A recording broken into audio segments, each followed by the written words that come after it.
Welcome everyone, I am your host, John Perry. You are watching the Stated Casually Holiday Special, Angels Are Fake. I'm kidding, I'm joking, calm down everyone.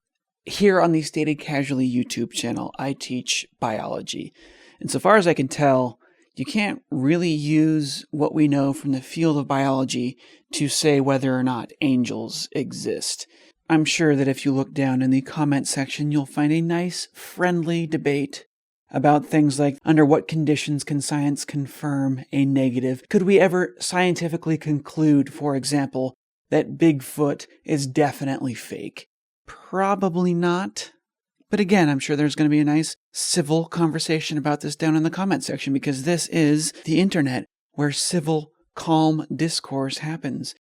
Biology probably cannot tell us whether or not angels are real, but an appeal to biology can tell us about their anatomy. At least the way their anatomy is depicted in most Christian art. Now, I totally get it. Those giant feathery wings are beautiful, but they're fake. They make absolutely zero anatomical sense. This has bothered me since I was a child. Allow me to explain.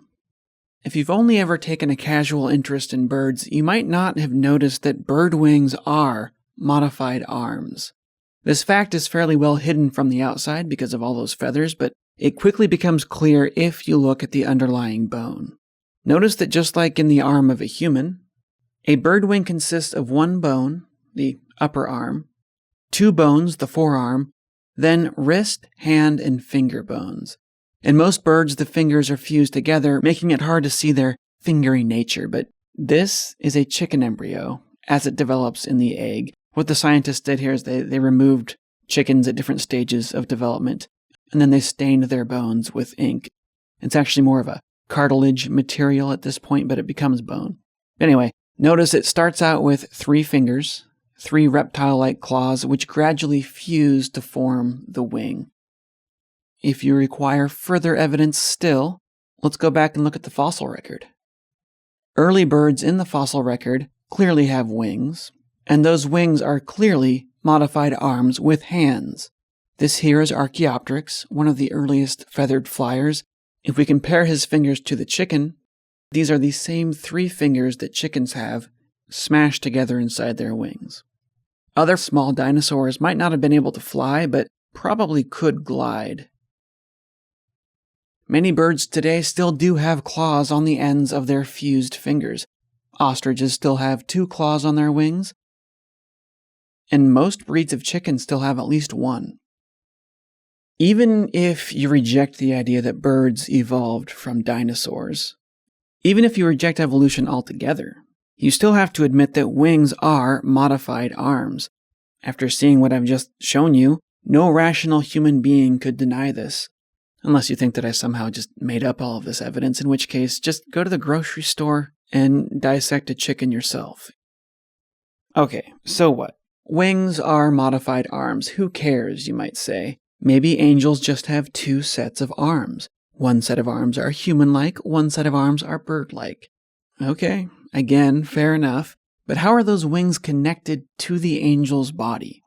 If you are the type who likes to eat turkey for Thanksgiving dinner, you know that the muscles connecting the wing to the body are huge. Enormous pectoral muscles, also known as breast meat, run almost all the way down the front of a bird's body. If angels were real, they'd need normal pectoral muscles for their human arms, plus giant breast muscles for their bird arms.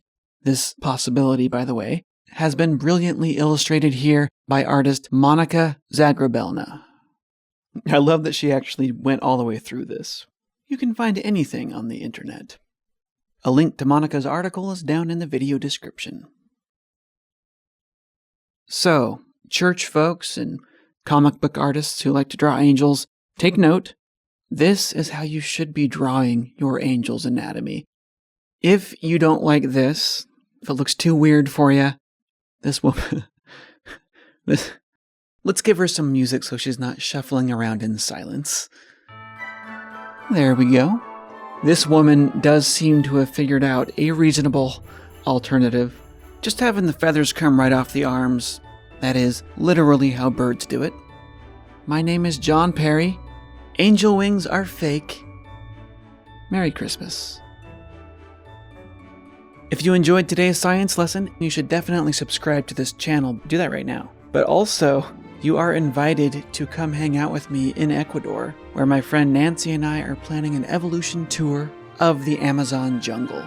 Nancy is an entomologist, a scientist who studies bugs, and she lives in Ecuador. It will be a week-long tour of the mountain range, the cloud forest, and the Amazon jungle. We will hike through the forests, paddle around on boats, and in the evenings, Nancy and I will give lessons on evolution. Kind of like the one that you just watched here, but, relevant to jungle stuff. You are guaranteed to see all sorts of amazing wildlife that you've never seen before. If lucky, we might even see river dolphins, which I'm really excited about. I've never seen a river dolphin before. Exact details are not available yet, but we do have a website where you can sign up for our mailing list and see a bunch of photos from past tours. Link to the website is down in the video description. We're thinking it will be the week of New Year's Day 2023. I know that's a ways out there. I suppose we could do it sooner, but I want the world to have a bit of a better handle on COVID before I invite a bunch of people to travel across international borders. Nancy is working with hotels and a tour bus company so that everything, food, lodging, salaries, and tips for the local tour guides, and all of your travel within Ecuador for 8 days will be less than $2,000 per person. Exactly how much less, it's not clear yet, but again, sign up for the newsletter and we will get details to you as soon as we know. It's going to be awesome. Hope to see you there.